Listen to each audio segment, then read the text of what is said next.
আমরা যারা ইট দেখে ভাবি যে ইটের ভাটার মধ্যে ইট বানায় কিভাবে, অনেকেরই মনের মধ্যে একটা প্রশ্ন যে এই যে এত বড় ইট, যে ইট দিয়ে বাড়ি বানায়, কলকারখানা বানায়, অনেক কিছু বানায়, ঠিক আছে।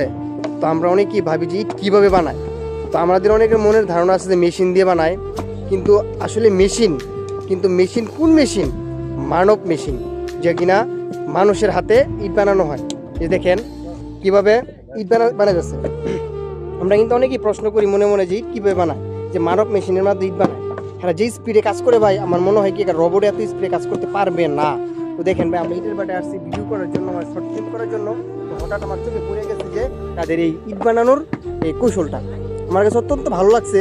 যে একজনে কি সুন্দর করে কেকের মতো এই মাটিটা কাইটা দেয়, আর একজনে এই বাক্সের ভিতরে দিয়া আর হাতে এভাবে দেখেন কীভাবে বানাইতেছে, এইভাবে দিয়ে তারা এই ইটগুলা বানায়। তো আমার কাছে অত্যন্ত ভালো লাগছে। তো আপনাদের কাছে ইট বানানোটা কেমন লাগছে আপনারা অবশ্যই কমেন্টে বলে যাবেন। আসসালামু আলাইকুম।